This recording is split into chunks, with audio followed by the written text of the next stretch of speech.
Are you a certified daycare provider? No, ma'am. Pushback after a mom removes her toddlers. She sent you a bill. She said you failed to give her 2 weeks' notice. But the judge doesn't play around. Why are you charging her if the children weren't there? I have a contract she signed that if your kids are not attending the daycare, you are still responsible. I don't care. As far as I'm concerned, people who are not licensed daycare providers shouldn't be taking care of infants.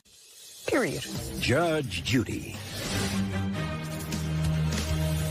You are about to enter the courtroom of Judge Judith Scheindlin. This is Judge Judy. Daycare owner Rebecca Weisinger is suing her former client, Dominique Alexander, for non-payment of service, failure to give 2 weeks' notice, and late fees.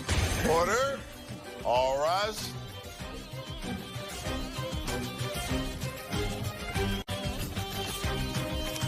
It's case number 570 on the calendar in the matter of Weisinger versus Alexander. Thank you. You're welcome, Judge. Parties have been sworn in. You may be seated. Ms. Weisinger, you run a daycare center. Do you run it out of your house? Yes, ma'am. Are you certified daycare provider? Pending. So the answer is No, no. ma'am.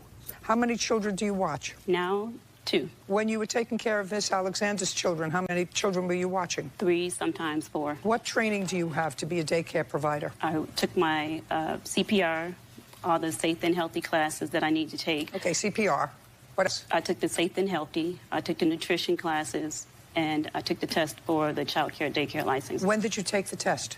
Around September. Well, the results came out already. Did you pass the test? Yes, ma'am. So what are they waiting for? The background screening. Are you permitted to take care of children without being a licensed daycare provider? Yes, ma'am. When you were taking care of the defendant's children, you had 2? Yes, ma'am. How old? He is now 10 months and 2. And how old were they when you brought them to the plaintiff? He was 4 months and 1.5, almost 2. The father of these 2 children, was that a husband? No, ma'am. Okay. Now, the father of these 2 children was given visitation. Correct.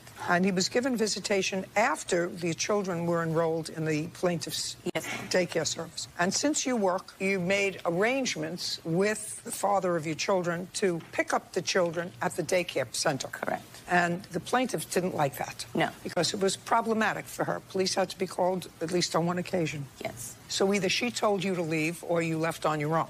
And she sent you a bill. She said you failed to give her 2 weeks' notice. I'm not concerned about that, the 2 weeks' notice. If you wanted her out, that was problematic for you, right? So you should be happy that her children were out. If the visitation was not possible through you, you should be happy. And then we're left with 2 days that you say she didn't pay for. Which 2 days? The first week, it was the 21st and the 22nd. What do you mean the first week? Well, the first week when she came on the 25th, she said that the kids would not be coming because I didn't want the father, the pickup, to be at my home anymore. She brought the children 6 months ago. What 2 days? Give me the date that you are claiming she didn't pay you for. March 21st, March 22nd, March 28th, March 29th, April 1st, through April 4th. Well, that's more than 2 days. Mm-hmm. It is. Were the children there on March 21st and March 22nd? No, ma'am. Because? On the 21st and the 22nd, their father picked them up at, I believe it's 11 o'clock, and he brought them back at 5. To whose house? To her? Yes. Did you pay her for those days? She was going to receive payment through Crystal Stairs for the time that they were there. The answer is you did not pay her. No. And how much is it a day for each of the children? I can look in her fee schedule. So there's the contract that she signed with Crystal Stairs, is the rates, and then she has her own. I just want you to tell me how much you were supposed to pay her for March 21st and March 22nd, and you didn't.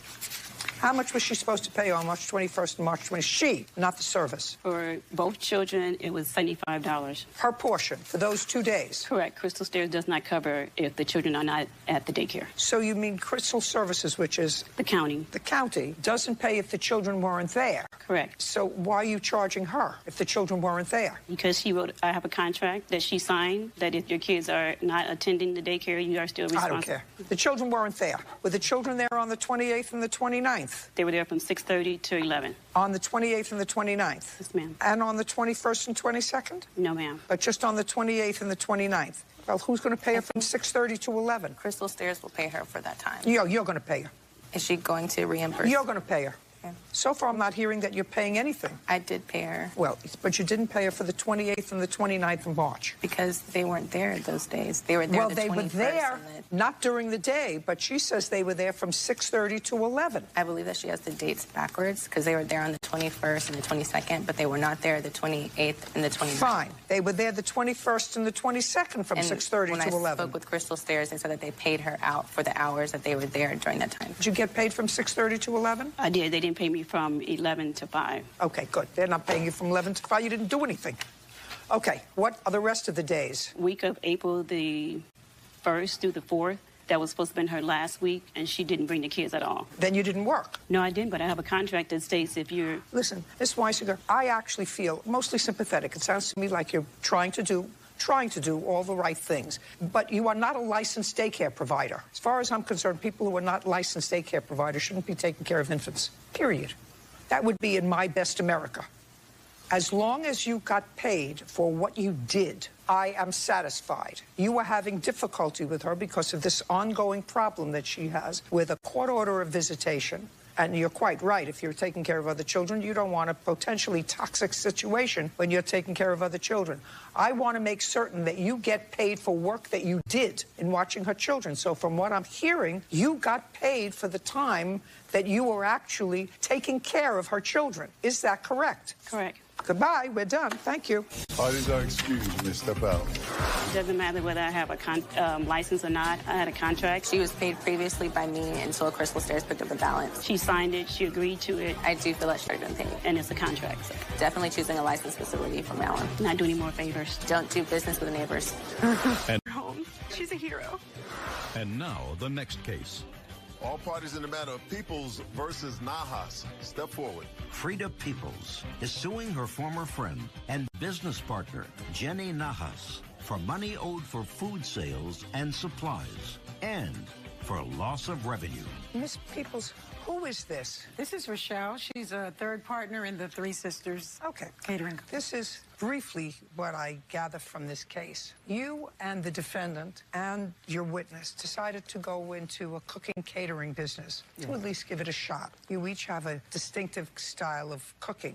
Yours is Caribbean. And yours is? African. And yours is? Soul food. And you called the company Three Sisters. Yes. You decided to try out the company at a fair that was being held, where there were food booths, where you sold food, and in exchange for the food, people had purchased tickets. So you got so many tickets. At the end of the fair day, tickets were turned in to the people who run the operation, and those tickets were translated into cash. Correct. Well, for whatever reason, things weren't working out for the three of you. Yes, ma'am. Okay. Judge Judy continues in a moment. How many tickets did you give Miss Nahas? 240. You both gave her 240? Yeah, because we were out there all day. How much did you get? $367, Your Honor. Do you have any proof of that? Absolutely. I'd like to take a look at Yes, it. ma'am.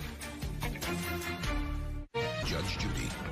Frida Peoples says former friend and business partner Jenny Nahas owes for food sales and supplies from a food fair and for loss of revenue. Jenny is countersuing for the cost of aprons and for stealing the company name. Now, there was some investment made. The defendant says she bought custom aprons that said Three Sisters on it. You bought, according to you, food. I'm not interested in that. That's not what courts are here to deal with. 3 aprons and some food that you bought for a fair. We're not talking about a whole lot of money. But what your claim is that the defendant, since she was the one who signed up for the space at the fair and gave a deposit, correct? Yes. Yes, Your Honor. She had to turn in the tickets, which she did, and she didn't share with you any of the money that she got. That's basically what your case is about. Okay, now, on the 23rd, did you, all three of you, work at the fair? Yes. We did, but not for the whole fair. But you were all there. Yeah. We all showed up eventually. Yes, ma'am. I know, you say that she showed up late. How much money in tickets did you give Miss Nahas? For myself, I counted $240. Could you stand up? Ms. Harvey, how many tickets did you give Miss Nahas? 240. You both gave her 240? Yeah, because we were out there all day. So, and we sold everything. And how much did you collect yourself that day? About $150. So that's about $630. How much did you get? $367, Your Honor. Do you have any proof of that? Absolutely. I'd like to take a look at it. Yes, ma'am. This is a copy of the check that they sent me that was cashed and cleared.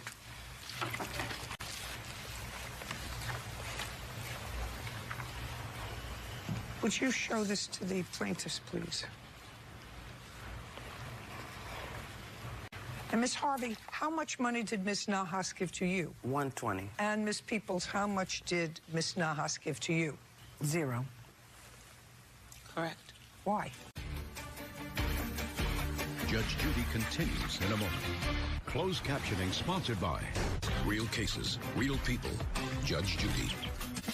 Nothing like at the time, so I was funding it and was supposed to get reimbursed. Why did you give Ms. Harvey $120 and not Ms. Peoples? At the time, me and Ms. Harvey was continuing with the business and had decided at that time that me and her were staying together. We did not appreciate the way Frida was handling business, so we commenced, and myself and Ms. Harvey carried on. Good. Judgment for the plaintiff in the amount of $120. We're finished. Thank you. Step out. Judge Judy continues in a moment. And on the next Judge Judy. She's just bitter that she no longer has a boy toy. If I had to put a picture in the dictionary next to what a boy toy looked like. Judge Judy.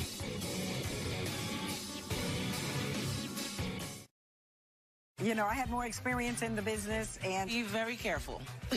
Be very careful. It ruins friendships. I'm very forceful about it because I know what I'm doing. And she had no experience in this at all. That's the overall part that, that I'm upset with. This is not the first time she was dishonest with me about money, and I should have known better. This is minor. The friendship meant more to me. I definitely don't do business with friends. And now the next case.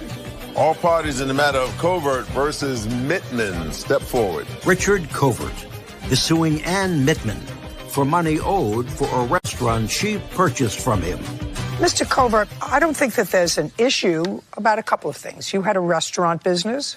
You sold that restaurant business to the defendant. You sold her that business in 2016.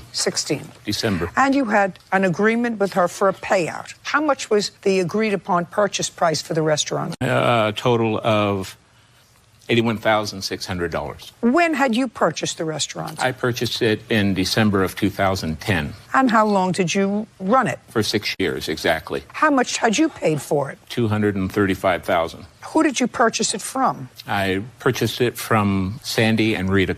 They started the business in 1988. Did you pay them the $235,000? Yes, I did. Yes. Outright? I paid about $200,000 of it up front, and then I had a year to pay off the balance. $35,000. Yes. Okay, and you kept it and made a living at it, I assume, for 6 years. Decided to sell it and sold it at quite a loss. I did. So business must have been dying down. Well, I overpaid. Business must have been dying down. It wasn't dying down, actually. I overpaid for the business. Well, doesn't make you a great businessman if you Well, overpay I for mean- the business. That's not true. Shh. I didn't ask you anything. Judge Judy continues in a moment.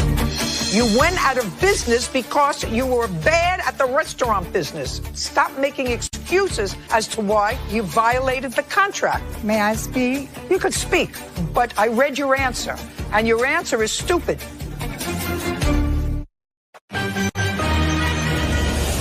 Real cases, real people.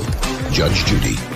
Richard Covert is suing Ann Mittman for money owed for a restaurant she purchased from him. Now, you had a contract with him to pay $81,600. Yes, I did. Okay, and making payments. You were supposed to make payments to him. That's correct. In what amount and how often? $925 a month. Until it was paid off. How much did you pay in total? Paid $15,000 down out of escrow. May I explain that? No, I just want you to... This is a very simple case. I don't have to make it complicated. You paid $15,000 down, and how much did you pay towards the $81,600 purchase price? I don't have that total. I started paying him in January of 2017. Do you have the total, Mr. Covert? She paid me $9.25 a month for... No, I don't. I don't have Well, somebody get me a total. I can get it. $20,350. How much did she pay you? Total with the $15,000 down, approximately $32,000. And what number do you have? Well, I had less, but... You'll take the 32? Yes. Great. Then why are you here, Mr. Mittman? Because the maximum that I can award you is $5,000, and based upon what you tell me, you're owed $50,000. I am. Well, why would you come here? Because she doesn't have any more money, and I'd rather get something than nothing. I spoke to an attorney. The attorney said I could probably receive a judgment, but electing on that judgment would be, virtually impossible. She doesn't necessarily have to pay it, and I could put a lien on her home, wait until she sells her home. I just want this behind me. This has been a nightmare. Okay. May I speak? You could speak, but I read your answer, and your answer is stupid. Judge Judy continues in a moment. Want justice? Go to judgejudy.com. Like us on Facebook and follow us on Twitter. Your answer says that back in 2016, when you bought the restaurant, and the restaurant didn't go out of business until what year? But I can tell you why. What year did the restaurant go out of business? January 2019. Your answer says that because he owed back taxes, you couldn't get a liquor license for 2 months in 2016. That's not a reason.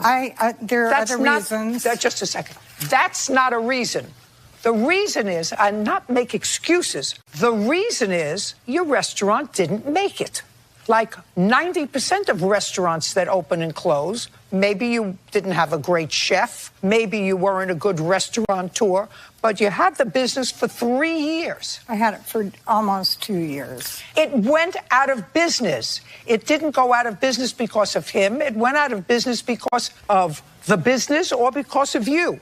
And you have to pay him. You had a contract to pay him. May I explain something? 30 seconds. Okay. Don't waste my time. I spent $17,000 in equipment that was no I don't good. care. I don't care. Then you sue him. You went out of business because you were bad at the restaurant business, or the public didn't embrace your business. Stop making excuses as to why you violated the contract. He breached the contract. No, he didn't. Judgment for the plaintiff in the amount of $5,000. We're done. Thank you.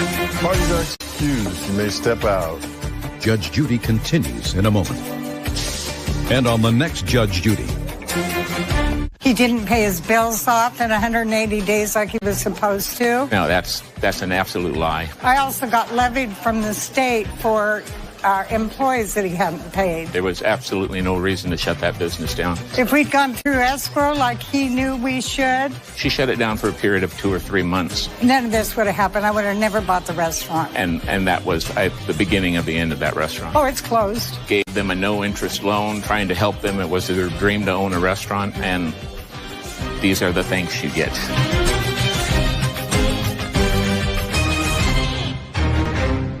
Have a seat, please. Miss Blendon, this is your former husband. I've read your complaint, and your complaint alleges that your former husband is responsible for your losing your job. You want him to be responsible in the amount of $5,000. When were you and Mr. Blendon married? From 1989 to 1997. And how many children do you have? 3. How old are they? They're 21, 22, and 24. When you were divorced in 1997, with whom did the children reside? With me. So far, is that correct? In 97, yes. 97. According to you, the early years of your life in the 90s were troubled and plagued by drug abuse, both on your part and your husband's part. It appears that that is no longer a problem. Correct. Terrific. And you secured a job in a drug treatment facility.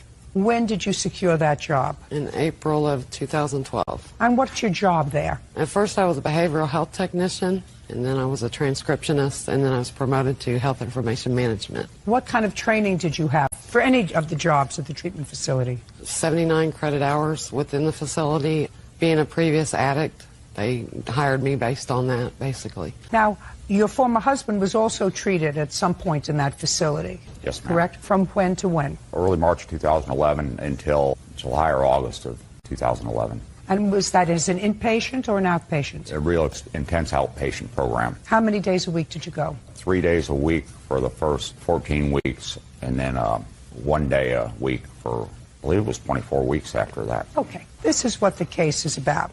According to you, you illegally accessed husband's records, treatment record.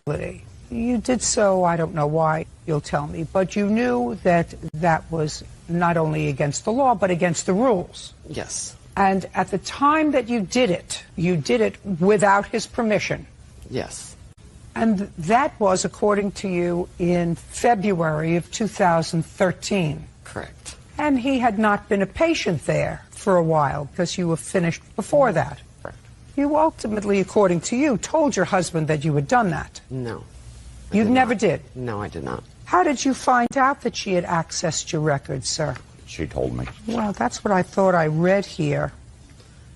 Well, Miss Blendon, I knew that I read it because in your complaint that you swore to, you say, I mentioned this to him and he didn't seem to have a problem with it. This was after he had got me terminated. I mentioned to him that I'd access his file. Well, that's not the scenario that's written here. You said, I mentioned this to him, and he didn't seem to have a problem with it. He even gave my daughter, who also worked with me, permission to look at his file because there was nothing in there that we didn't know already. I'm going to read what you say. Over the next year, I did very well and received 3 promotions. August of 2013, I was scheduled for a performance review. Instead, I was informed that someone had filed an outside complaint and I was fired. So the way this is written, it appears that you think, you wrote at least yes, in the complaint that you had mentioned it to him, that he didn't do anything or say anything about it at the time. He even told your daughter, who also worked there, you could look at my file too. And then sometime after that, that's what it appears in your complaint, that he made a complaint about you maliciously and you were fired. That's what it appears. So now you're telling me that you never told him. I may be mistaken. I may have told him. Did she tell you? Yes, ma'am. When? Early spring, late February, March, somewhere in there. Do you remember where the conversation took place? I believe it took place at my business. Do you remember the circumstances surrounding her telling you that she had looked at your file? She just brought it up. When did you, in fact, Ms. Blendon, make the complaint to the facility? End of July or early August. I had started seeing another young lady that was in treatment at that facility. And okay, so let me stop. So you found out about it in February, and in February you decided to let it slide. I didn't want the drama for my children, yes, ma'am. So you did nothing. Right. And then you started to date somebody who was a patient in the facility. Correct. And she walked into her class one day, and Teresa stopped the young lady, told her that she had accessed her file, and she did. And anyway, we both... Just a second. My deepest, darkest secret... Just a second. I'm sorry. Did you access the file of Mr. Blendon's girlfriend? I don't even know who that is. I don't believe that. He's had several girlfriends. I'm talking about the one who was in the facility in June. June? So... did you ever confront your former wife about accessing your girlfriend's file? She told me she did it. When did she tell you? Shortly after it happened. Tell me what she told you. Just I looked at your friend's files, and she's doing really good. Nothing malicious or nothing like that. Okay, so she said she looked at her files and she's doing real good. Right. I knew I didn't believe you. And then you made the report. Yes, ma'am. Why do you think you could sue him? Why did he wait so long to say anything about me or make me lose my job maliciously over assuming I looked at her file? I seen her in the treatment facility. I knew her I drug thought you counselor. just told me you didn't even know who it was. Well, if he's you talking, just said to me, I didn't even know who it was. Same one, he's had several girlfriends. No. You said I know her drug counselor. You said I've seen her inside the facility. I knew her drug counselor. 2 seconds ago, you told me you didn't even know who she was. If Listen, I knew which girlfriend it was. Ms. Blendon, let me sort of explain to you what the law is. Put it to you in layman's terms. When you do the wrong thing, that's something that is against the rules or illegal, and somebody calls you out on it, we don't care what their motive is in the law. It could be because they hate you. It could be because you park in their parking spot. It could be because they gave you a bad hair color. It could be because they don't like the color of your eyes. It could be because you dated their cousin that they hate in junior high school. It could be for any reason. It could be malicious. You don't have a right to sue them as long as you committed the act, which you acknowledge. You violated the trust of the company that you worked for by accessing records that you had no right to access because you didn't think it was a big deal and because you were a gossip and a snoop. And when that happens, I don't get the sense that he was malicious, because if he was malicious, then he would have reported you as soon as you told him that you had accessed his file. Because, see, how dare you do that? What he did was he tried to protect the integrity of the family, and I believe that by saying, listen, if I say something, she's going to lose her job right now. She's got a job, and she seems to be doing reasonably, so there wasn't anything in there that was terrible anyway, so I'm just going to let it go. Is this your daughter? Yes. She also got fired? Yes. She got fired because she was also a snoop? Yes. Right? Yeah. That's what happens. He told me to look up his file, though. What happens. You're not supposed to do the wrong thing if you work in a position where you are entrusted with certain confidential information. You're not supposed to do the wrong thing, so your lawsuit's dismissed. However, Mr. Blendon has a counterclaim, and his counterclaim is that you violated his right to privacy by looking into his record, and you did so without his authority, and he also wants a substantial judgment. Judge Judy continues in a moment. Douglas Blendon caused a job. Douglas is countersuing for invasion of privacy. You see, Mr. Blendon, the problem is you weren't hurt, according to you, by your former wife's looking at your records. Because according to you, there was nothing in there that really you had a concern over. You waited until she acted on girlfriend's records to find that you were so seriously offended as to want to file a lawsuit. That being said, she still was wrong to do what she did.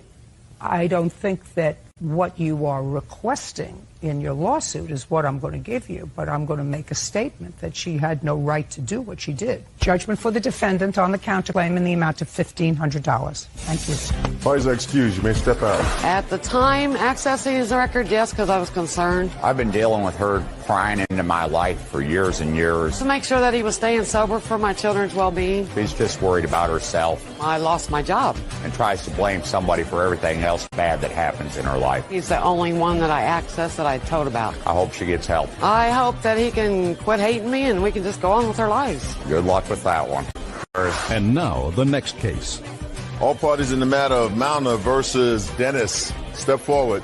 Lorena Mauna is suing her former neighbor, Latoya Dennis, for the return of a bracelet and for slashing her tires. Miss Mauna, you and Miss Dennis were friends. It is your claim first that you let her borrow a bracelet of yours that she refuses to return. After you let her borrow your bracelet, according to you, there was some bad gossip that you had heard about, and you and the defendant had a falling out. According to you, the defendant then started to threaten you. How did she threaten you? Leaving threatening letters. Do you have any of those letters? Yes, I do. I'd like to look at them. Judge Judy continues in a moment. Lorena Mauna says former neighbor Latoya Dennis won't return her bracelet and slashed her tires. Latoya is countersuing for a false restraining order. Okay. Would you show these two letters to Miss Dennis? I'd like you to tell me, Miss Dennis, when you sent those letters. I sent the letters on June 13th, the day that she and her husband came to my home to ask about the bracelet after 2 months of not talking to each other. Those are pretty serious, certainly unladylike to say the least. How did you deliver the letters to her? I put them at her door, and the actual letter that she submitted to the first court is in its entirety. I'm talking about those two letters. Let's deal with those. You put them on her door? Yes. Was it before or after those letters that you were evicted from your apartment? It was after the letters. I wasn't evicted, actually. Well, tell me the circumstances surrounding your leaving the apartment. They asked me to leave. They asked you to leave and you left. Shh. They asked you to leave and you left. Yeah, I wasn't served an eviction notice. I just was asked to leave. They asked you to leave. Were these threats part of the reason that you know of that you were asked to leave? Yes. Yes. Now, I want you to tell me what happened when Miss Mona came to your door asking for the return of the bracelet. She came to the door and asked me, do I have the bracelet? I told her I had not seen it since the concert. And when was the concert? April 26th. Is that when you took possession of the bracelet? Yes. Did you go to the concert together? Yes. Tell me about the bracelet. Well, it was her birthday, so we were going to a concert, and as we were leaving, she said, I have a bracelet that will look good with your outfit, and gave it to me to wear. And we went to the concert. And you hadn't seen the bracelet since? Yes. So she came to the door 6 weeks later, where's my bracelet? Yes. And you said, I haven't seen it? Yes. Now, what kind of a fight did you have in between April 26th and June 13th when she came to the door? Absolutely no contact. Do you know why? No, I don't. You want to tell me why? She was spreading rumors about me to the neighbors. That's what you heard? Yes, what I heard. Without going into detail? Yes. Okay, so then she came and you said, I haven't seen the bracelet. And then what happened? And then her and her husband became very threatening. She approached my door saying that he was there to protect her. When I told her that I did not see the bracelet, she and him began to threaten and defame and slander me in front of children and neighbors and my children as well. And it lasted for about 15 to 20 minutes of them at my door. And after they left, I wrote the long letter that's in its entirety so that you can read the whole letter as I wrote it to her, not in pages of scraps that she gave you. These two letters, were they written the same day? No, those were all written in one letter, and those were left after. I only left 2 notes in a letter. I want to see what you're talking about. Do you have a copy of it? Yes, I do. Do you have a picture of this bracelet, Miss Mona? I have something that looks like, I couldn't get the actual bracelet. We tried. I have something that's similar to it. And I forgot to give this to evidence to the rest of the family members.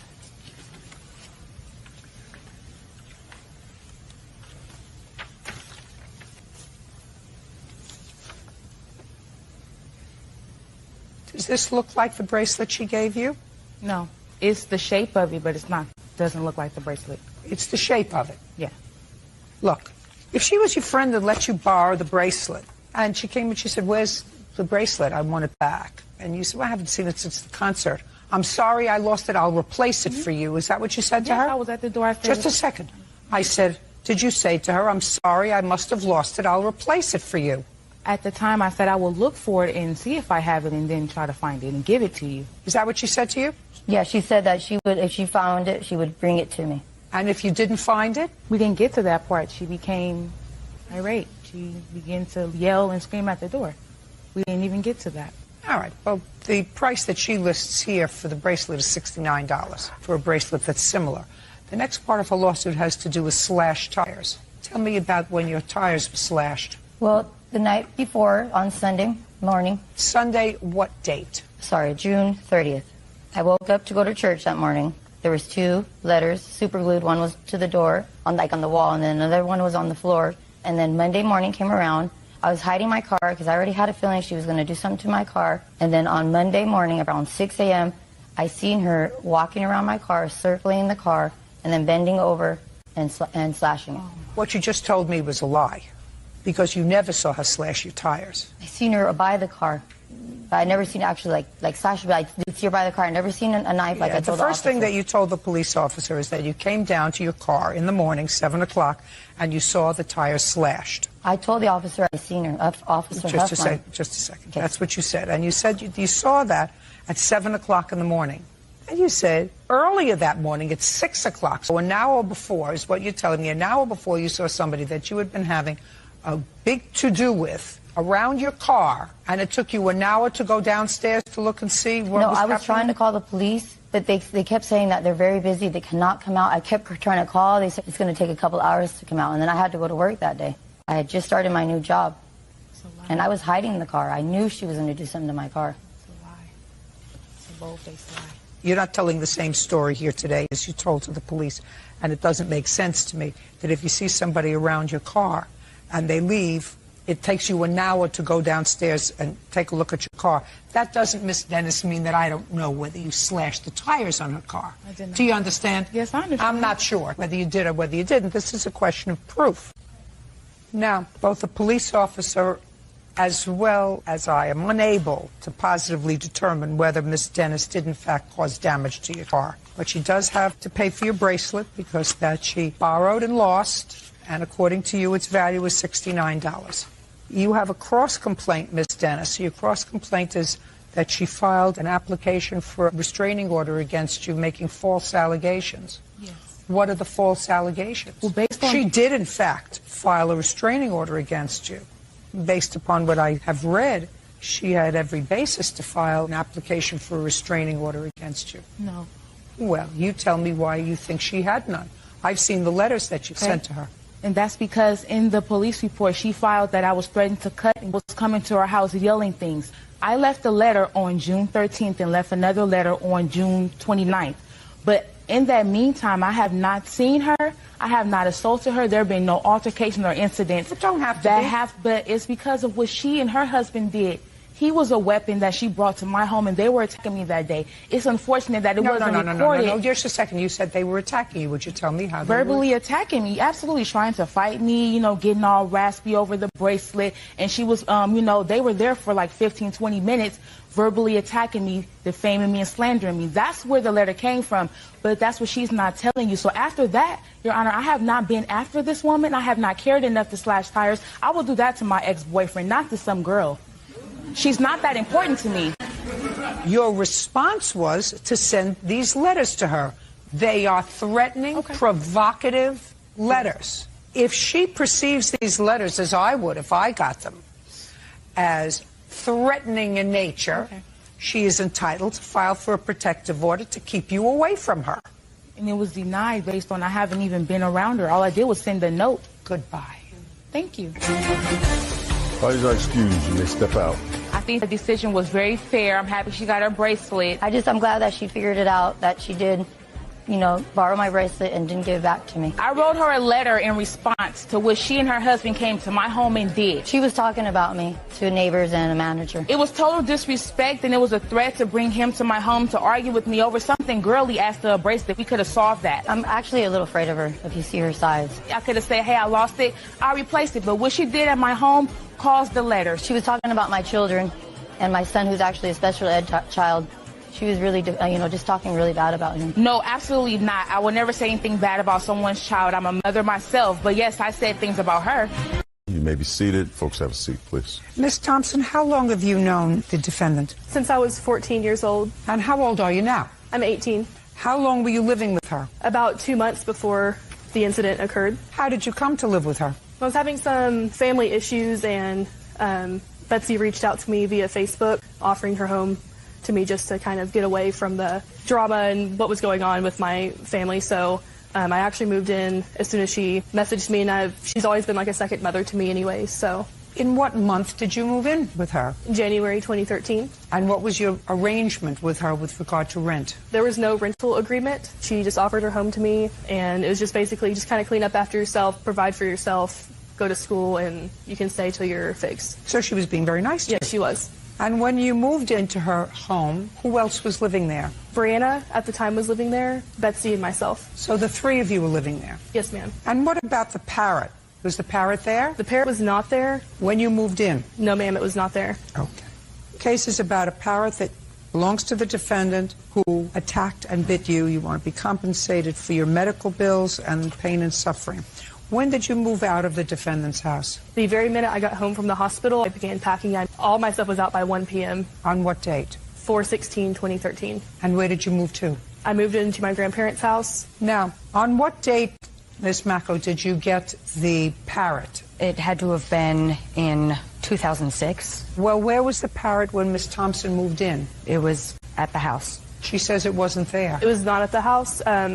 Betsy, a year prior, had to go to the hospital for about a week or so. Don't know what the reason was for, but she gave the parrot to somebody to bird sit for her. And when she came back after the week from the hospital, when she came to get the bird attacked her and did not like her, and it loved the babysitter that it stayed with. So they made an agreement that the bird was going to stay with her 2 months of me living there, this bird started to attack the bird sitter and her other pet bird. So she contacted Betsy and said, you need to come get the bird that's attacking my family. That sounds like a bizarre story to make up, and it's very easy to verify. You know the name of the person? No, I do not, but I can show you Facebook messages. I'd like to see those. So the bird was not living in the house when she moved in? I suppose not, no. How long did the bird remain with this other person? For about a year. I'm glad your memory got jogged before I had to go any further. And in what month did you go and get the bird? I don't know. It was April 2013. And did you go and get the bird from this person because they called you and said that the bird had become vicious? Yes, but not towards other people, just the other birds. Now, did you like this bird? Yes. The bird? Yes. Then you explain to me why the bird stayed with this other person for a year. Well, take a breath. And you've already lied to me one time, which makes you look ridiculous. So before you look ridiculous again, stop shaking your feet. Before you look ridiculous again, tell me why, if you cared for this animal, you let it stay with someone else for a year. Because I'm the prime caretaker of the bird. And when I started school at Paul Mitchell and working, I had no time to take care of the bird. I don't believe that. Well, I'm not lying to you. I don't believe that. Not at all. Can I see your medical bills, please? And then I'd like you to tell me what happened with the bird, which the defendant doesn't deny. She just says that you were annoying it. Want to tell me what happened on or about the 15th or 16th of April? Yes, around 11 p.m. at night. Sansi had came over, who is my witness. I was in my bedroom. I did not know she was over, but she called me. She said, hey, come out, because I was in my bedroom. And when I walked into the living room, I did not see the bird in there at all. And note the fact that the bird's wings are not clipped, which means that it can free flight. So when you clip a bird's wings, that means they can only walk. So this bird, if you let it go, it can fly all around. So I walked into the living room, sat down, got about 2 words in with my witness over here, and then from nowhere, the bird came and latched onto my face. At that point, everybody was starting to freak out because it was on there for a good 10 seconds or so because its beak was dug into my skin. What kind of bird is it? It is an Amazon parrot, I believe. A blue-headed Amazon parrot. How large is it? It's fairly large, about this big. How old is the bird? About 7. I have pictures of it if you'd like to see it. I would. How did the bird finally become detached from your face?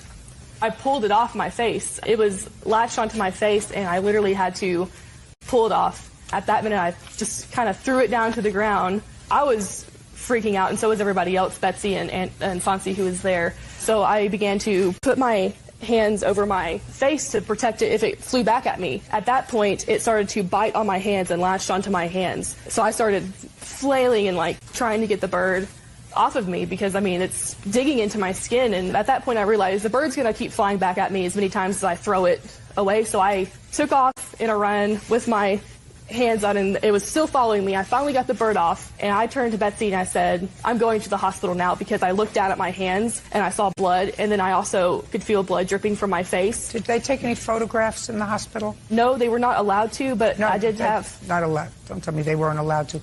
Did anybody take any photographs of your injuries? I'd like to see them.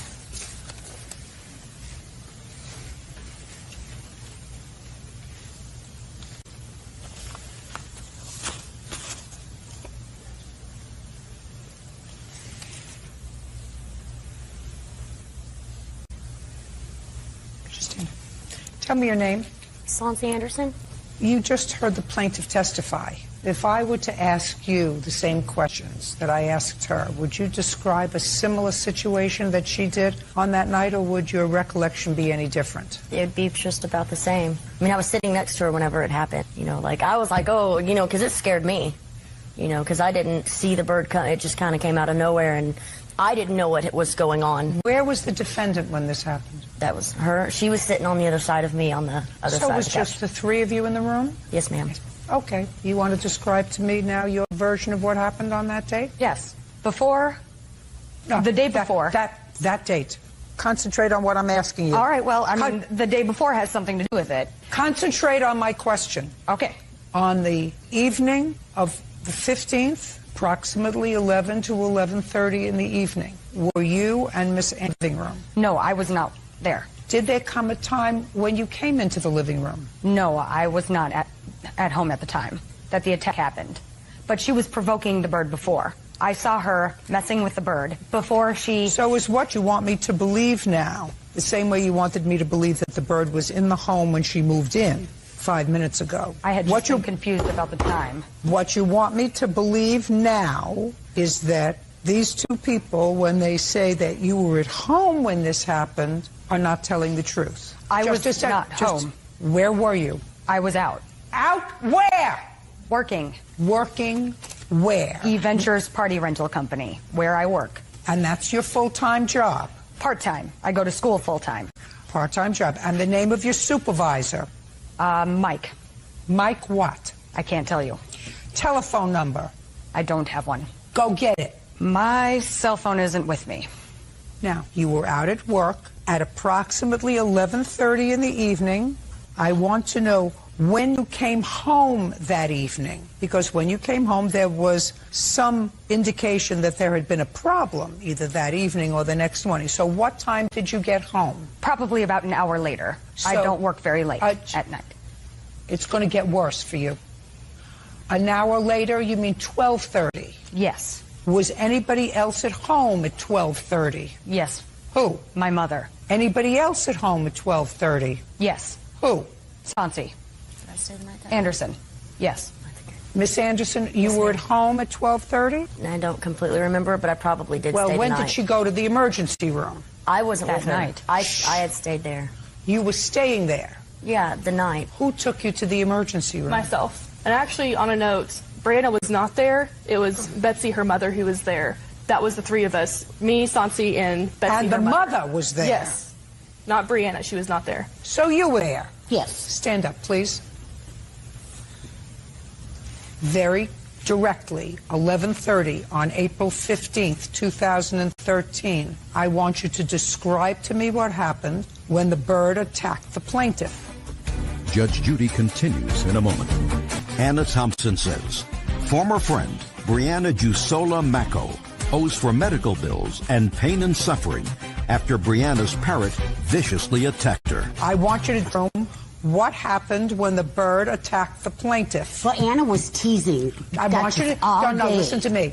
I want you just to tell me at 11:30 at night what happened when you were sitting in the living room. Well, Duchess flew in there, and she loves Anna. And I thought she's going to land on Anna's shoulder, which she always does. And plays with her. And anyway, she flew in, and she flew right towards Anna, and she bit Anna's face. And she just shooed her off. So we just thought that was the end of it, you know, because Duchess is a good bird. So when you say she bit her on the face, she shooed her away. Right, she shooed her away. And then what happened? Well, then Duchess flew back at her and, you know, just bit her hand a little bit. Judgment for the plaintiff in the amount of $1,700. No, I'd get rid of that good. bird if I were you.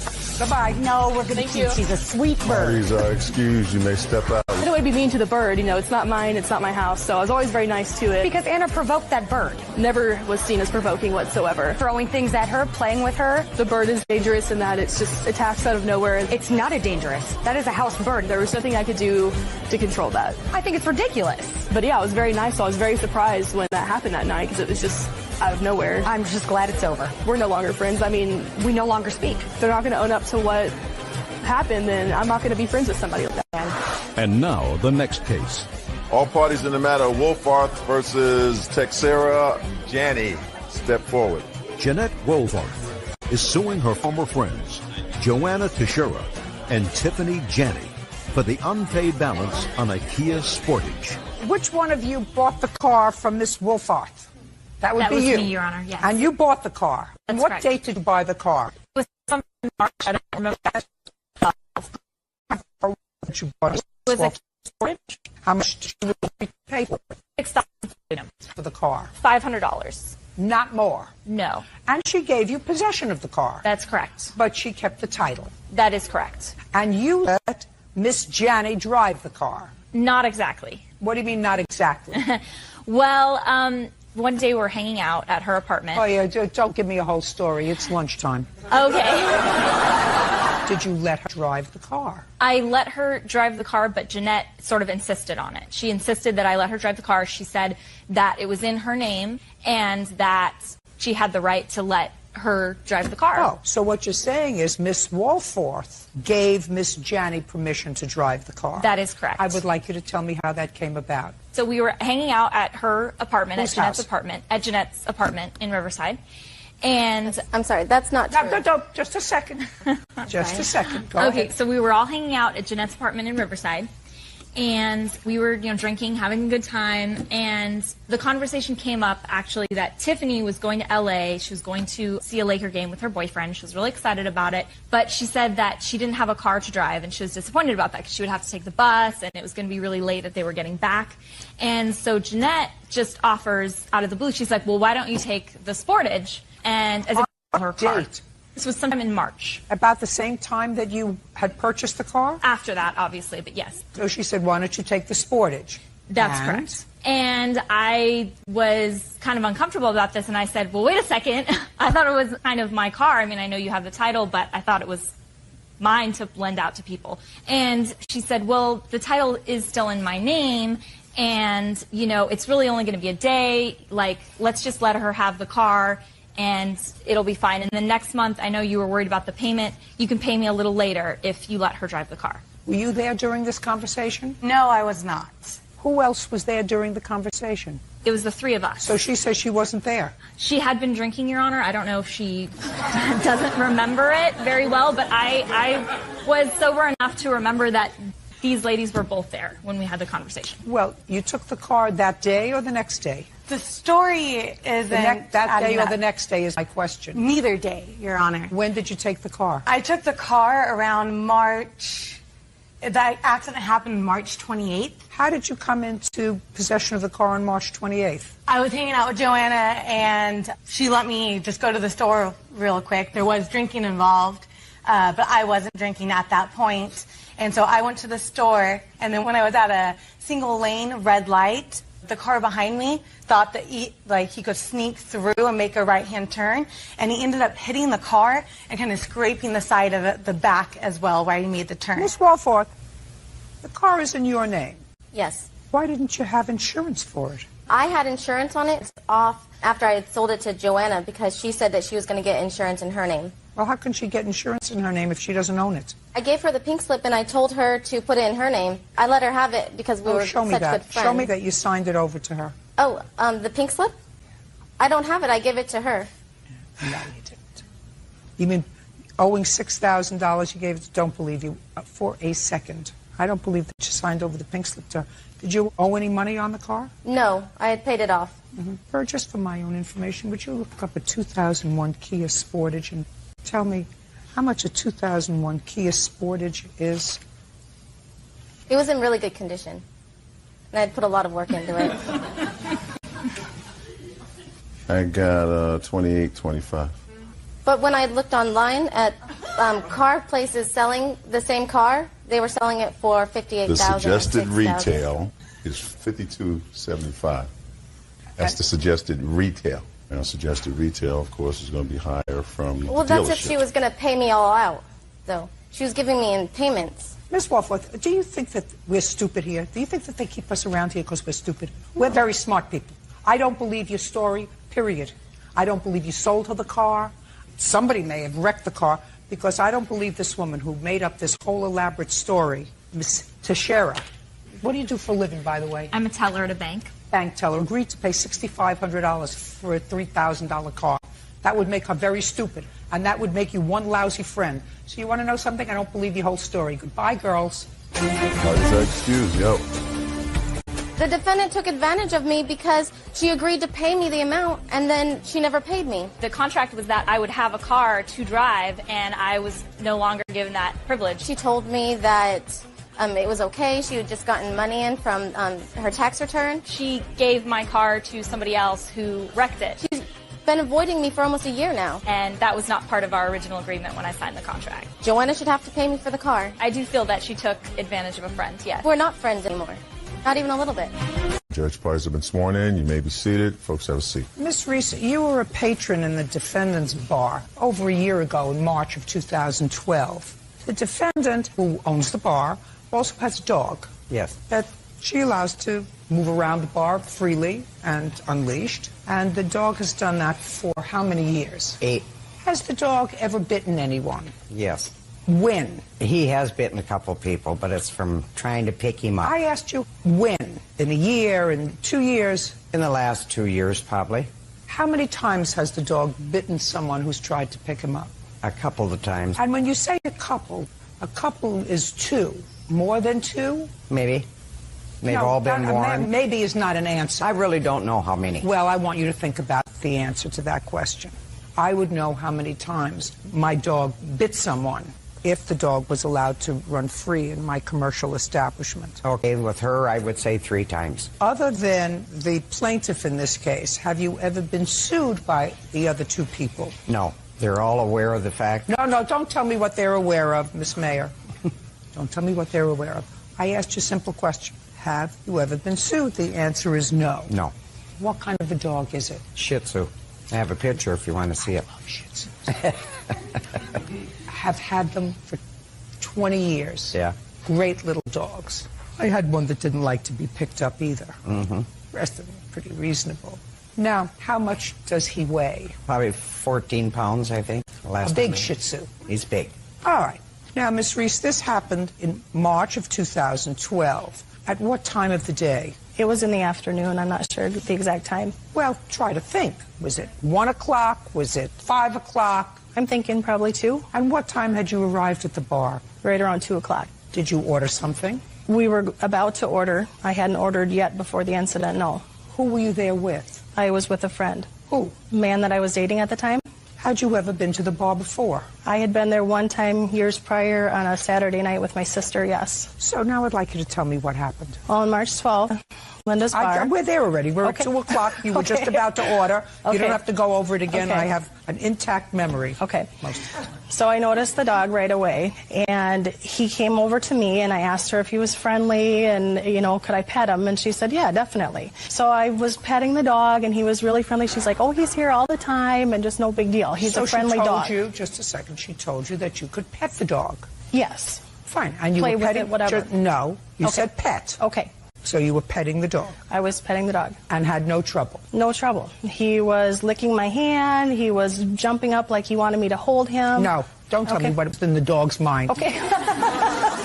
You were petting the dog and I was had petting no the dog. problem petting Right. the dog. No issues. The dog was very friendly. And then what happened? And then I reached under his belly to pick him up, and he clamped onto my hand, and he just started shaking violently, and I was screaming. It was painful, and I waited for him to let go because I didn't want him to do any further damage to my hand. And when he finally did, I showed everybody what had happened, and Linda said, oh, I'm so sorry, and da-da-da, and she offered to bandage my hand for me, and she did. Right. And I got nauseous and dizzy at the sight of the blood. We stayed for maybe 15 minutes after that, and then we left.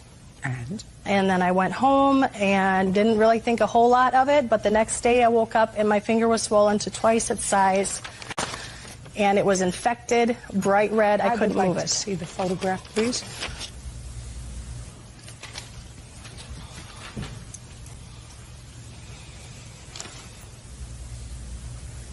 Okay. So what did you do? So I called the ER, and they told me to come in right away because of the location of the main puncture wound. It was by a joint, and they were afraid that could... Don't tell me what they were afraid of. Don't tell me what they said to you. Tell me unless you were... Are you from the ER? No, ma'am. No. Just tell me you went to the emergency room. I went to the emergency room the next day. Yes. And what action was performed on you? Did you have any stitches? I did not have any stitches. Did you have any surgery? No. Did somebody clean it? Yes. And then they put a bandage on it? Yes. Do you have that medical record? Yes. I'd like to take a look at it.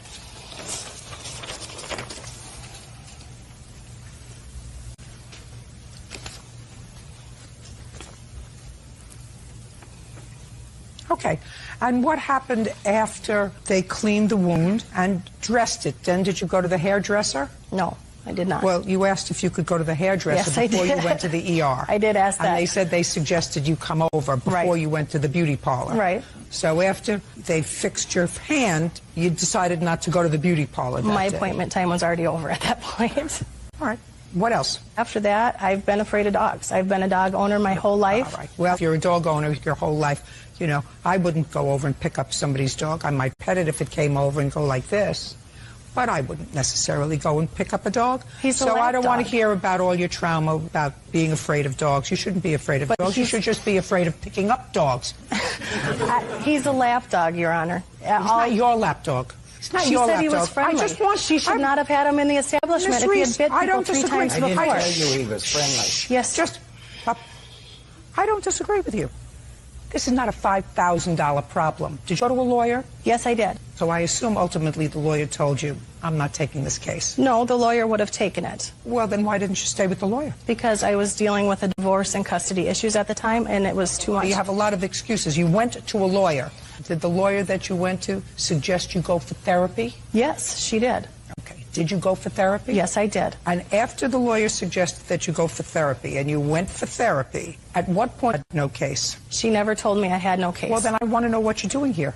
If you went to a lawyer and you retained a lawyer who said that you had a case, and this is what you have to do. You have to go for therapy on your hand. Do you have your therapy bills? Yes, I do. Do you have to go for therapy because that's what the lawyer tell you, and you go for 12 sessions. It enhances your case. At some point, the lawyer either discontinued your case or you discontinued the lawyer. I absolutely believe that the defendant is responsible for your medical bills. Absolutely. Because she already had prior notice that her dog bites. And if your dog bites, when you pick him up, it's not the kind of pet that you want to keep in a commercial establishment. Exactly. Yeah, but he's mine and it's my bar. No. I'm home. No. That's not true, madam. That is not true. In your home, it's yours. Once you open your bar to the public, you bear a different responsibility. Your responsibility is, if you have a pet, you know, there are some people that say, listen, I love my cat, and my cat sort of prowls around and takes care of the mice problem, and takes care, so I'm going to let the cat stay around here. She was warned. No, I was not. Am I speaking? What part of my speaking didn't you understand? You don't like my answer. That doesn't mean I'm wrong. It means you have prior notice that your dog bites under certain circumstances. And as a responsible owner, this is not your home. This is your commercial establishment where you invite the public and serve food. I'm going to dismiss your case. Sorry. Judge Judy continues in a moment. And pain and suffering after Linda Shih Tzu bit her while she was patronizing her establishment. Now, I told you before, it's not a $5,000 case. Okay. Get it out of your mind. That's what your lawyer told you. But I think that she's wrong. And I don't serve food. I don't care whether you serve food or not. It is a commercial establishment, and you're on notice that your dog has bitten before. When somebody might do what she did, which is bend down and try to pick up a small dog. Now, 14 pounds is not a small Shih Tzu, but bend down and try to pick it up. She shouldn't have done it. Pet it, put your hand out, let it lick you, but she shouldn't have gone down to pick up the dog. Now, do you have insurance in your bar? Yes, I do. Does the insurance carrier know that you have a dog at the bar? Yes, he does. Really? I'm sorry, not the insurance company. No, they do not know. Well, they're going to cancel your insurance. Yeah. Because they're going to see this and they're going to say somebody's going to get hurt in that bar. Is the dog still around? Yes. Well, I'm going to tell you, you're going to have a problem in that bar because somebody is going to say, you know what? I didn't just get a puncture wound that I chose between my hairdresser and going to the ER which one to do. I'm really hurt because the dog bit me in the face and I needed stitches, or the dog bit me in the shoulder. So you best think twice. It's not your home. Dog belongs in your home. Judgment for the plaintiff in the amount of $2,500. That's all. Step out. Parties are excused. You may step out. There should be a violation involved. Yes, she serves pizza and garlic bread and other things there. I've had inspectors come in when he's there and they haven't said a word. There's food involved and the dog should not be there. The story on her side was a little bogus, but there is no bogus whatsoever. Whatsoever. The dog, she said, was friendly. I probably won't have him there near as much. I played with the dog, went to pick it up. She should have warned me. Judge Judy made her point, and I realize that's probably what I have to do. If you see a dog in a public place, don't touch it. Parties have been sworn in. You may be seated. Ms. Camacho, it is your claim that the defendants rented you an unlivable house, and you want your deposit back and the portion of the rent that you did, in fact, pay them. Yes. The defendants say that they told you that the house wasn't ready to be moved into, that they have a document that you signed indicating that you understood that the house was still having major repair work done, that it wasn't going to be ready till April of 2013. You signed that document, but you insisted on moving in. You had already lost the previous place where you were living. And they have counterclaim. They say that while you were there, you actually caused some severe damage to the house. Now, when did you first see the ad for this house? March 11th. Where did you see it? In Lamont, California. Where? On an internet, on a board, on a newspaper? I was driving, looking for rentals. And there was a sign out front? Yes. You stopped? Yes. Look around the house? Stop playing with your papers, it's annoying me. Stopped and looked around the house? Yes. And? And it looked like if it was being remodeled. So I called, and he said that he could meet me there so I could see the inside. So we met, and he said he hadn't started doing any more work to the house because nobody had showed interest in it. So then the next day, I went back out there and I talked to him. He said that if I was interested, he would start working on it as long as I gave him the deposit. Fine, so you gave him a deposit? Yes. How much? $900. Where did you get the money from? From my job, from working. So you gave him $900 deposit? Yes. And any other money? Not at that time. Go ahead. That same day that I gave him the deposit, before I handed him the deposit, I asked him when would the house be ready. He said it would be a couple of weeks. I said, could it be done by April 6th, April 7th to be moved in? He agreed to yes. So I said, okay. So that's when I handed over the deed and we went on our way. Well, the following weeks I would pass by and I wouldn't see him working on the house. So I would start calling him, and he said, oh, that things came up, and that's going to take him a little bit longer. And I told him, but we agreed to the April 6th, April 7th. I want to see the document that you say you have that she signed. Your Honor, here's the contract and this. I want to see the document that you say that she signed.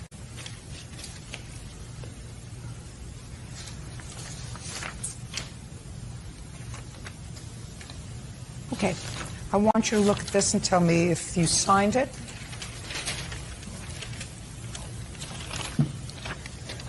Yes. Okay.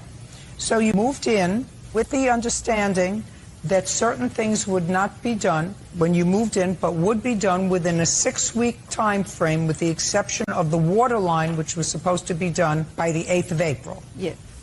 But I asked him why 6 weeks. He said that it would not take him 6 weeks. Just a second. You can't tell me what he said. You signed a document. Yes, I did. You can't go beyond what's in that document. This is what you signed. Yes, but they also signed a contract that it would be ready for inspection by the government by... What is you have to do with the government? Because I'm on Section 8. They were supposed to have the house ready for inspection by May 30th for me to move in by April 6th.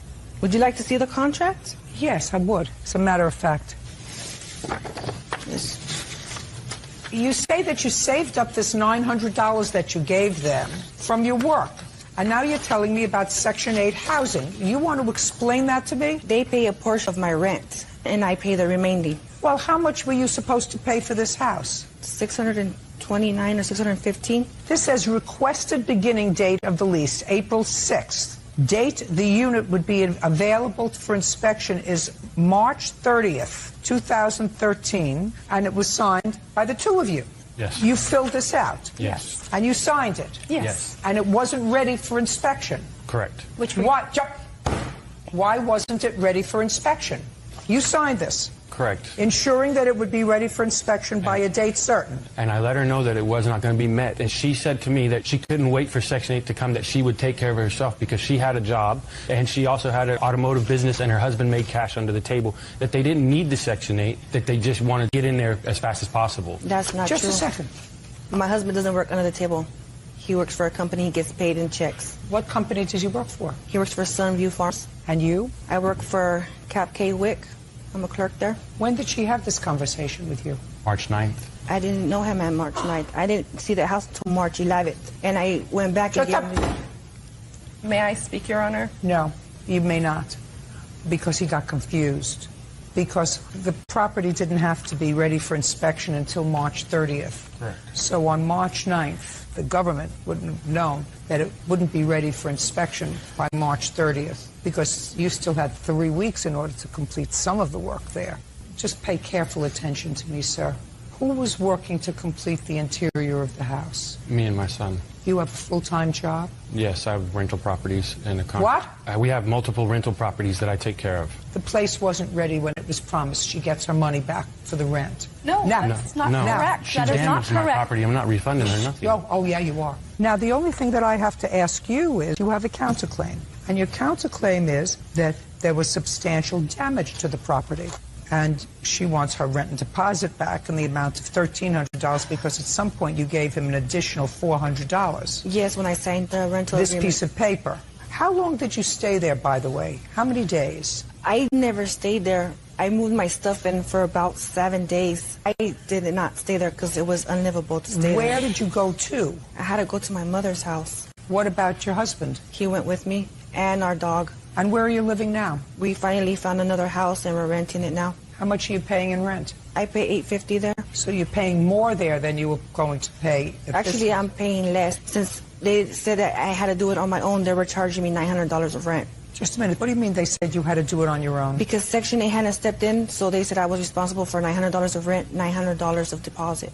I gave them $400, and they gave me a 3-day notice to pay the remainder of $500. Got it. Okay. Show me the pictures of the damage. Your Honor, there's stuff about this case I feel it's really important for you to know about the date we first met her on March. Miss Hall, I want you to listen to me Yes. very carefully. This lady needed a home. Listen to me. Put on your listening ears. God gave you 2 ears and 1 mouth for a reason. I'm listening intently. Great. This lady was looking for a home. She wasn't looking to scam anybody. She was looking for a place for herself, her husband, and her dog. That's what she was looking for. She saw the house. The house was in a state of disrepair. It was being remodeled. And she said, great, when will it be ready? And I believe she had this conversation with your husband because it makes sense and she's not a stupid woman. She and her husband, who works in the field, worked very hard to gather up $900 in cash to put down on something that is a more habitable living place. So she would have asked that question. When is it going to be ready? When is there going to be water? When is there going to be a countertop? When is there going to be a closet door? She would have asked that question. He told her 2 or 3 weeks. That's what he told her. And her little dates may be wrong, but I want you to understand she wasn't looking to scam you. But, Your Honor... No, listen to me carefully. She wasn't looking to... She didn't even turn the application into Section 8. I called Section 8. It doesn't matter. What difference She said the house didn't need to be ready by the 6th because Section 8 was adding her husband and we had more time. She was going to stay at her other place. So we said, fine. We called her on the 21st and let her know the house was Listen to be to ready. me. What you don't seem to understand is you shouldn't rent a house in the condition that she moved. We didn't want to. She insisted. We have multiple texts. Where are the 2 ears that you were talking to me about? I am, but Your Honor, I feel this where is are your very 2 important. ears? Where were your 2 ears? It doesn't matter. You lose nothing. You had a house that was uninhabitable. She gave you $1,300 to live in a house that you couldn't rent to anybody else. You have no damages. You couldn't rent a house that had... We have... The house is renovated on the inside. It's brand new. And we didn't say 2 to 3 weeks. Either you're just not listening or you're both dumb as a bucket of rocks. You're not listening to what I'm saying to you.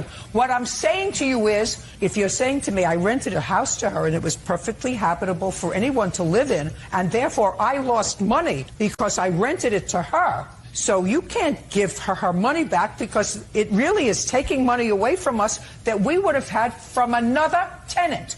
You couldn't have rented it to anybody else. You are out 0.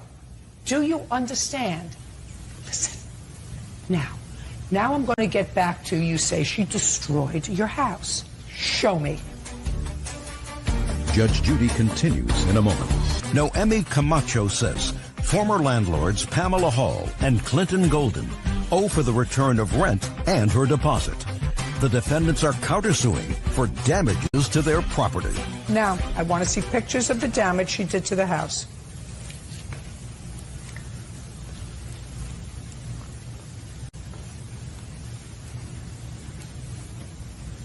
How did the door get shattered? She shattered it. How did the door When I went to go finish everything, make sure everything was all right to turn the house back into them, they had changed the locks. We did not change the locks. So I called the Lamont Sheriff's Department to come out, and they said that... You have to pay for the back door. You have the bill for the back door? I'd like to see it. That They comes said up. Shh. Don't tell me what anybody said to you.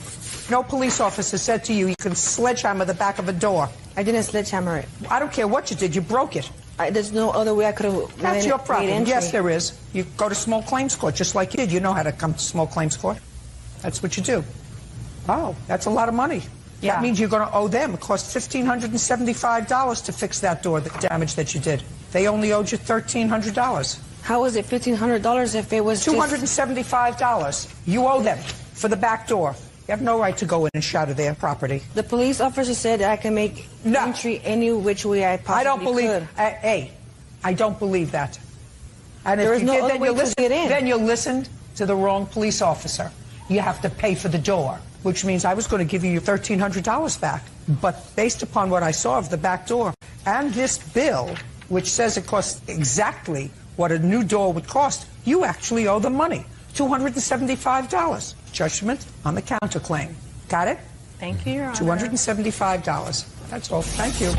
Parties are excused. You may step out. It's a house that was being renovated, and they promised that it would be ready by the time I needed to be moving. She was told multiple times that the house wouldn't be ready. She didn't turn the paper into Section 8. Because they promised that it would be ready. That was the whole point. So for her to come and say that, we forced her or whatever, there was, we made these promises. How could I possibly take advantage of them? She didn't even turn the paperwork in, and we called her multiple times. So they took advantage of me. And now, the next case. All parties in the matter of Valentine versus Graham. Step forward. Tina Valentine is suing her child's father, 24-year-old Christopher Graham, for furniture bills and the cost of 3 cell phones. Miss Valentine, the defendant was your boyfriend for a period of time, some time ago. When he was your boyfriend, according to you, it was your plan to move in with him because you were pregnant, and you rented some furniture for his apartment. You were going to move into his apartment. You never did move into his apartment. He has the furniture. You had to pay for the furniture. You want him to pay you back for the furniture. Yes. Did you lease this furniture? Yeah, we rented it from Aaron's. Where is the furniture now? The furniture has been, I left it. Listen to me. Okay. That's a very easy question. Where is the furniture now? Gone. Where? I left it in the storage because I had my own furniture. In what storage? I had a storage that I rented, and basically I had my own furniture, so I didn't need that furniture. I told her to come pick it up. It was the day that she was supposed to come pick it up. It was the day that I was closing the storage, and she never came. I left it there. It's gone. Are you still living in the same apartment? No. I've since been moved. When did you move out of that apartment? I moved out of that apartment shortly after our son was born, maybe, I would say August of 2011, excuse me. Sorry about that. So this is 2 years old. Exactly. This is 2 years old. Where have you been? When he kicked me out, I asked for the furniture back, and the police said that I must go to court. And he ended up getting kicked out of his apartment, and he told me he put it in storage. I requested to have the furniture or if he would help pay for it, and he said he needed some time, and his storage got closed because he couldn't pay the bill. Oh, really? Why didn't you tell Aaron's where the furniture was? I didn't know what storage it was. Well, you know where he is. You've been in touch with him. So why don't you just tell Aaron's, listen, the last time I saw the furniture, it was in his possession. You just sort of blew it off for 2 years. Well, I got the collection letter in 2012. Yep. Dang. You're supposed to promptly address issues and not wait until you get collection letters or something goes to a judgment. You separated 2 years ago. We officially separated in March 2012. Well, then that's what I mean. Then when he moved out of that apartment in August of 2011, you knew where he was. Because if you officially broke up in March 2012, what does that mean? We were officially together January to March, after our son got out of the hospital. Before that, we were off and on, and he was back and forth. Wasn't a real relationship together. Yep. Okay. You pay child support, sir? She won't let me really do that. I asked you a question. No, I don't. As far as garnishment, I tried to pay, but she won't let me. That's not true, Your Honor. Why would I? What do you mean you tried to pay, but you won't let you? I try to give. Did you ever take him to court to have him declared the father of this child? We're in the process of it now. We have court this next week, but he wants a paternity test, so the court put us on a continuation. So he requested a paternity test? Yes, I did. Okay. Your Honor, Basically, this relationship has I don't been care about going your on. relationship. Okay. Are you working, sir? Yes, I am. Who do you work for? I work for a bank. Did he sign for this furniture? Yes, we He both did? signed it. Shh. He did? Yes. Listen to me very carefully. Give the collections company his name, his address, where he works, and they'll go after him. I paid for the furniture, and I have a receipt that's of your that. problem. That would be your problem. So you waited too long, then you paid, then you came here? No. Bye, I Miss got the Valentine. Toodaloo. Parties are excused. You may step out. This was just basically a way for her to get back at me because of a relationship that went sour. He was borderline abusive. I have never been abusive. I supported our son all by myself. If this is my son, I'm going to make sure I step up. I've been stepping up the whole time anyways. We're going to see what happens from here on out. He could see his son, but, I mean, that's it. Won't get one over on us. No. Case 2090, Oquendo versus Villarreal. All parties, please step forward. Amber Oquendo is suing her former tenant, Nancy Villarreal, for unpaid rent. Miss Oquendo, you own a home. Yes. How large is the home? It's 4-bedroom, 2-bath, and like approximately 1,700 square feet. When did you purchase the home? 2018. Can I ask you what the cost was? $225,000. And you live there in the house, just you, with whom? I don't live in that house. That's my rental. You bought it as a rental?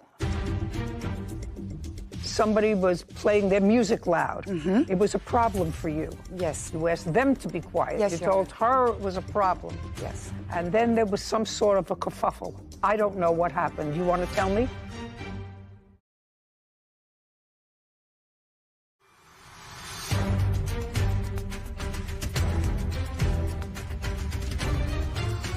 Amber Oquendo claims her former tenant, Nancy Villarreal, owes for unpaid rent.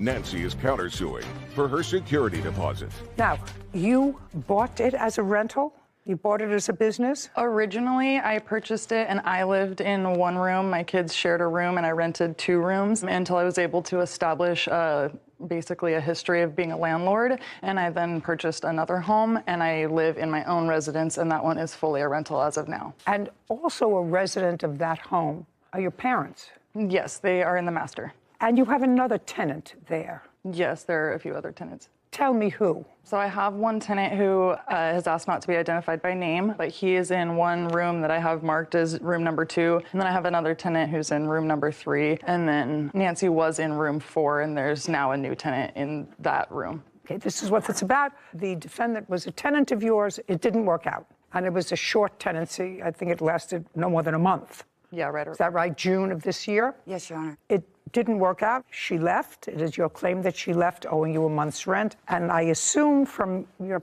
paperwork that the month's rent was $774. So it was $650, and then the $774, the remaining difference was just for being served and then court costs. But month rent was $650. $650. And when the defendant moved in the beginning of June, did she sign a lease? Yes, and I'm just going to correct you. Sorry, she moved in May 7th, so just wanted to correct that. But yes, she did sign a lease. May I see it, please? Yes, ma'am. Thank you. Yeah. You have a copy of your lease, Miss Villarreal? Yes, I do. Okay, good. So it's a month-to-month tenancy. It's an at-will with 30 days written notice. Okay. According to the lease, there was a security deposit of $650. Yes, ma'am. Did the defendant pay that when she moved in? Yes, she did. Okay, because that's your counterclaim. You say you want your security deposit back. Yes, ma'am. I assume from reading both of your complaint and answer that this turned out to be not a happy tenancy. You don't live there on a full-time basis. The defendant did live there for a short period of time. You moved in, rented a room, and you gave her $650, and you moved in on May 7th. Yes, Your Honor. Correct. And you moved out on what date? I moved out on July the 10th. So you were there for 2 months? No, I was there for 1 month. May to June, June, July. May 7th. I moved in I believe it was June, because I moved out July the 7th. Our lease was signed on May 7th, so I know that. Yes, the term of the lease is beginning May 7th. That's the term of the lease, according to this. So I don't care when you moved in. Okay. The term of the lease was May 7th on a month-to-month basis. So you were there from May 7th to July 10th. So you were there for 2 months. Okay. We're going to get into the whys, wherefores in a moment, but did you pay the month of May? Yes, Your Honor. Did you pay the month of Yes, May? ma'am. Good. Did you pay the month of June? No, Your Honor. Okay. And you lived there until July 7th? No, I actually lived there until... You just told me July 10th, as a matter of fact. Whitney's going to tell me what date you gave as your move-out date. You said it was July 10th. She said, I moved out on July the 10th. Okay, July, and it was, yes. July so you 10th. were there for 2 months? Yes, Your Honor. Okay, if you're there for 2 months and you only paid 1 month's rent. Yes. So far, you owe her 1 month's rent. Did you return her security deposit? Yes. Did you receive your security deposit? Yes, Your Honor. How much? $650. Okay, so you have no counterclaim. The counterclaim is for your security deposit. The rest of it is nonsense. You moved out, you wanted to pay your moving costs, your hotel fees, and everything else. That's ridiculous. Okay. So if you've received your security deposit now, what you owe her is a month's rent, which is $650. And I know you're dying to tell me that there was noise there, that you couldn't live there, that it was terrible. Well, that's what happens when you live in a place with a whole bunch of other people. Did you look at this room before you moved in? Yes, I did, Your Honor. Okay, so you went to the house. When you went to see the house, Amber was there. She introduced herself as the landlord. That's what it says here. Yes. And she let you know that she wasn't in the house, that her parents were in the house as tenants, but she wasn't in the house. Yes. And you moved in and somebody was making noise. Somebody was playing their music loud. It was a problem for you. Yes. You asked them to be quiet. Yes, you Your told her it was a problem. Yes. And then there was some sort of a kerfuffle. I don't know what happened. You want to tell me? Yes, Your Honor. I am a federal employee, Your Honor. And when I signed this lease back in May, it states there, and I'm also in recovery, Your Honor, and it states very clearly in the lease that there is absolutely no smoking on the premises or no drugs on the premises, Your Honor. There was absolutely marijuana being smoked in the house. And right after I brought that to her attention, I then received a 30-day termination notice. Okay. Because I absolutely could not live in that house anymore with my job. I felt it was not a safe place for me. Where did you go? Just a second. Is that your son? This is my son. Okay. Does he live in the area? I know you called him and he came and helped you move. Yes, correct? ma'am. Who does he live with? My son? He rents a room with roommates. So he has roommates? Yes. Tell me where you went when you left. You didn't get a 3-day notice to quit. You got a 30-day notice from her that she was not renewing the lease pursuant to this. Right. You chose to leave in 3 days. Absolutely. That was your choice. Because you had 30 days to stay, and you had a month-to-month tenancy. Okay? You chose to leave. So where did you go? I got a U-Haul. I didn't really have a place at the time to go, but my boy's grandmother offered her place to me. So I stayed there for a couple weeks. She said, you pay $180. I'll let you stay here for a couple weeks until I was able to find another place, Your Honor. And then you did? Yes, ma'am, I did. Great. Okay. So your security deposit you have, and she doesn't have her month's rent, which is $650. Are we done here? Judgment for the plaintiff in the amount of $650. We're finished. Thank you. This court is adjourned. I am not aware of anyone using marijuana in my house. There was marijuana being smoked in the house. My dad says that he's not smelling it, so I guess I can't really attest to the legitimacy of that. It was not a safe place for me to be. You know, some people don't realize, Sarah, that if you leave a premises that you have lived in, it's like going to a restaurant and ordering a steak and then delivering the steak, you're taking a bite and say, you know, I really don't like that steak, and finishing it, and then telling the waiter you're not going to pay for the steak. I always say you ate the steak. If you're a tenant and you find the living conditions such that, you know, you find it untenable to live there, you have a prerogative of changing your residence, but you don't live there for 2 months and only pay for 1, and then make excuses because you ate the steak. Bobby Gonzalez is suing his neighbors, John and Heather Gilbert, for truck damage. Court come to order. All rise. Have a seat, please. Hello, Judge. Case 2095, Gonzalez versus Gilbert. Thank you. You're welcome. Mr. Gonzalez. Yes, ma'am. You're seeking substantial amount of money to refurbish your car after it was hit by the defendant's car while your car was parked. Yes, ma'am. The defendants are seeking the same amount of money because they say that despite the fact that one of them did in fact hit your parked car, it was your fault. That's your defense. Yes, ma'am. Okay, yes, who was driving? I was driving. Okay. Mr. Gilbert, on what date did this incident happen? February 3rd. What time? About 5:30 in the morning. Who was in the car with you? Nobody. I was by myself. I was going to pick up my son. You were going to pick up your son from where? From his mother's house to take him to school. And where does he go to school that he has to be there at 5:30 in the morning? He doesn't have to be there at 5:30. I have to leave at 5:30 to get him there by 7. Do you take him to school every day? No. What was different about February 3rd? His mother, stepfather, and the rest of their family was out of town. They had asked me to take him to school that day. Just for that one day? Yep. Yep is not an answer. Oh, yes, ma'am. Yes, Yes, is an ma'am. answer. Okay, so it's about 5:30 in the morning, and? I left my house. It was Look at me. raining. It was cold. It's pretty much the same route I take every day, not at that same time. I was approaching a stop sign at an intersection by the plaintiff's house, and I seen, I guess, either a reflection or what I thought were lights headed in my direction, so I swerved. And Okay, you're still traveling, so you're moving. Does somebody have a diagram of where this happened? Yeah. There it is. Okay. You were approaching a stop sign. Yeah, I was approaching an intersection. So, right on... Were you there? No, ma'am. Sit down. Yes, ma'am. You were approaching an intersection. Yeah. It's a two-way road. Yeah. And it looks to me from that, is that an accurate representation? Yeah, except for there was another vehicle on the other side of the road. Okay, but it looks to me that you're traveling sort of in the middle of the road. Yeah, it floods. Okay, and a car is coming from something. You're not sure what. Yeah, I wasn't sure what. You were not sure what. And I swerved. And I you got over to the proper side of the road. And your car swerved, and when your car swerved, it hit that blue car that's sitting there. That's the plaintiff's car that was sitting in front of his house. Mm-hmm. Is not Yes, an ma'am. answer. Yes. Okay. Now, do you want to tell me what you did next? I went through the intersection, turned around to follow what I thought might have been a vehicle headed my direction. And when I didn't see a vehicle, I took my vehicle home. I parked it. I got my insurance information, my driver's license, and I walked back to his house to trade insurance information with him. Okay. You have a video of this incident? Yes, ma'am. From where? From my surveillance cameras. Is it set up for me to watch it Yes, here? ma'am. Yes, it is. Okay, I'm ready. That's your car, sir? Yes. Okay, let's see that again. Notice how the truck is covered?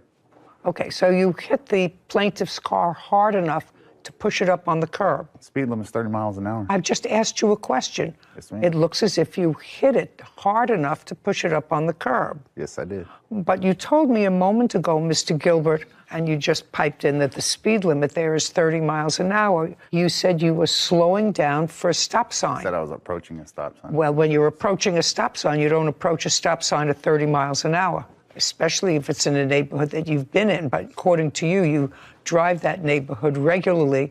Yep. However, not at that time. That's what you said.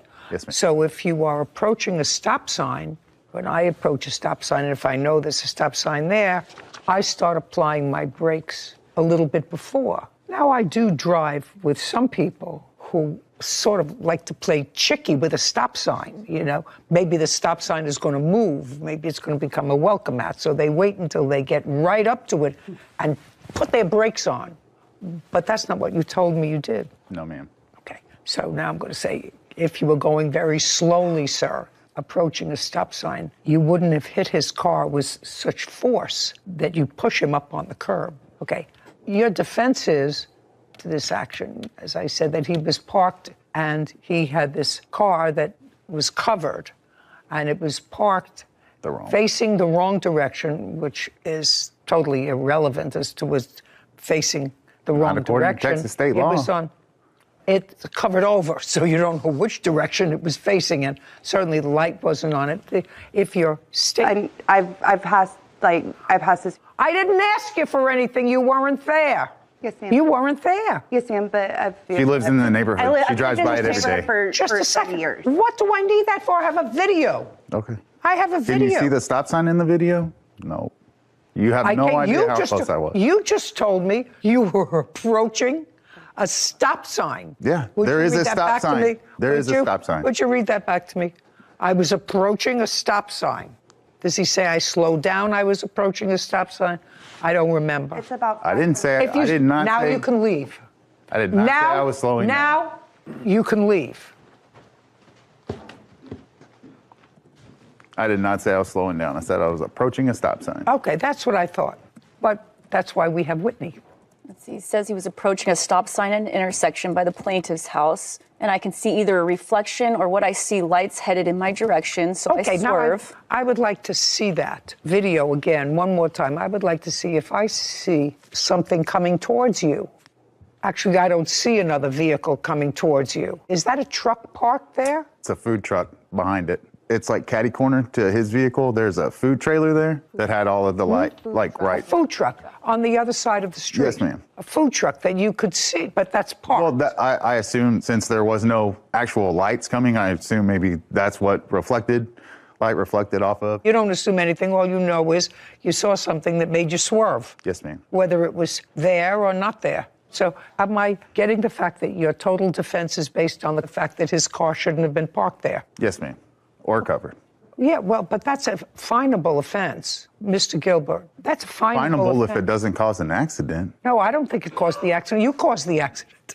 How did you I cause caused the accident. This is an inert object. According to my HOA guidelines, that vehicle is supposed to be in his garage. According to Texas state law, it's not supposed to be on the road. And I'm going to tell you, I absolutely agree with you that that's a finable offense if his car is parked. So you're trying to interrupt me. Okay. That it's a finable offense. The question is his car being parked illegally the proximate cause of this accident? That's the question. Would that be a fair? It is. I didn't ask you a question unless you went to law school. Huh? No, unless you went to law school. Am I in the realm? You're closer than that, was Palsgraf versus Long Island Railroad. His car may have been parked in the wrong spot. Yeah. If you had somebody that left a baby carriage with a baby on the street, which is certainly against the law and would be a neglectful act on the part of the parent, and if you happen to swerve up to avoid something and hit that baby carriage, you can't say that baby carriage is the cause of the accident. No, you're the cause of the accident. No, the owner of the baby carriage is. No, you are. No, they are. How am I responsible for their baby carriage? Because your car is moving, sir, and if you're approaching a stop sign, you're not supposed to be going. If the vehicle wasn't covered, you could see the reflectors that are on it. That's what they're there for. Reflectors on what? Reflectors on the truck that's covered. They have headlights, turn signals, everything that's reflective that you could see. There was no reflectors or signals for me to see to know it was there. You would have hit it whether it was covered or not. Of course. Very good. May I please see the... That's horse. I wouldn't have hit it could I seen it. Kevin, I want to see what he's got as far as work for the car. Okay, so this is clearly a project car, sir. Yes, ma'am. Yeah, it don't run. Get him out of here. Let's go. He's done. He's done. Okay. Thank you, Lord. Oh, that makes my life so much easier. And later today. You wanted to go. There was no reason why you couldn't. That's why you drive a motorcycle, because you can get into tight places and you can go. But you look like an intelligent young woman. Thank you, Your Honor. Don't take chances. That was a chance. It could have been a lot worse.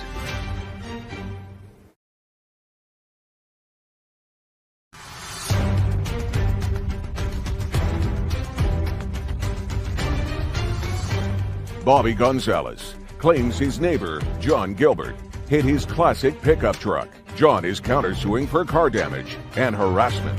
By the way, both the defendant and his wife have a counterclaim. Their counterclaim is for damages to their car and for harassment. Well, since neither one of them can keep control of themselves, the counterclaim is dismissed. I'm looking at this truck, Mr. Gonzalez. When did you purchase it, sir, and from whom? In October of last year. I purchased it online. Do you have the bill of sale from when you purchased it? I don't have the bill of sale, but on the paperwork, I have the post on Facebook on how much I paid for it. It was for $8,000. Okay. I also have an appraisal on there as well. I see the appraisal, but I don't have what it's going to take to fix the spot where he damaged the car. He damaged the car in this whole side end. Yes. I mean, he's not going to give you a classic car. Well, I know. That's not going to happen. I know. Okay. That's not going to happen. And certainly, you do understand that I'm not awarding you anything close even though they're two obnoxious people, anything close to $10,000. You do understand that, Mr. Gonzalez. You're going to have to get this car fixed right now. I'm looking. Where is a invoice for either the work you had done or an estimate to fix that part of the car that he injured? I cannot give that to you because well, then I don't have it, the vehicle is a classic. It's very hard to find that type of vehicle. Well, then what you're asking me is to guess, sir. Well, I can give you the rates as far as how much You can't give me anything. Okay. You have to take the car in to somebody who deals with classic cars. So this is a 70-year-old truck, and it's certainly beat up. You had it covered for a long time. It shouldn't have been on the street. You do know that. And I assume that since it's not driven, you didn't have it insured. Well, I took it out for Halloween, just for the kids. Well, I mean, where do you suggest that I conjure up a figure of $10,000 when you have a car that's a year old that has never been driven, that you take out and it's a Halloween ornament? So let me explain this to you. I have to guess at a figure. I would be prepared to award you $2,000 to fix your car because I did see that it had to be damaged as a result of the damage to the defendant's car. If you feel as if you would fare better in your local small claims court where this case came from, because I have dismissed their counterclaim, I will dismiss your case without prejudice and you can take it back to the lower court. Take your choice. I'll go ahead and take it from you. I know I'm not going to get anything from them. Very good. Judgment for the plaintiff in the amount of $2,000. Counterclaims dismissed. Fix your car. Thank you. This court is adjourned. Well, I didn't agree on the price, but with them kind of people, I'm not going to get my money back. It's time to get it repaired. I think you have to be a certain kind of person to not take any accountability when you hit a stationary object.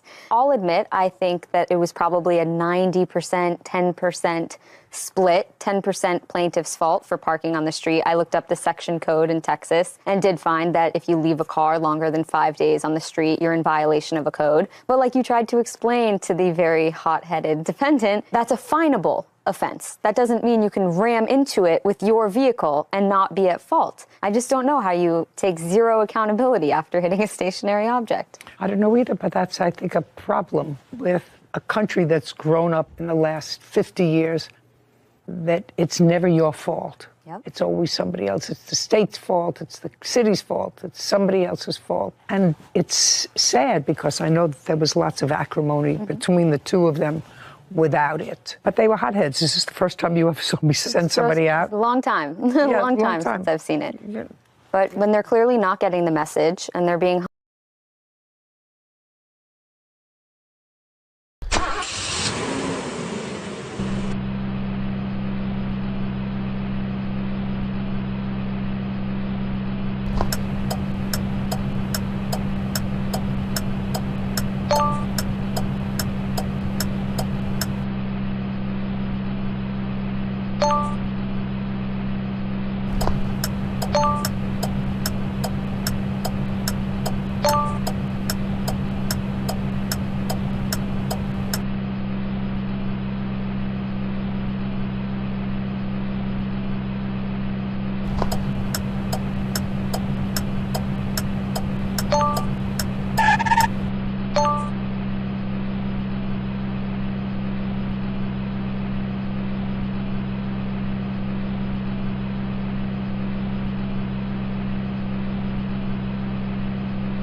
सिर्फ $1 के साथ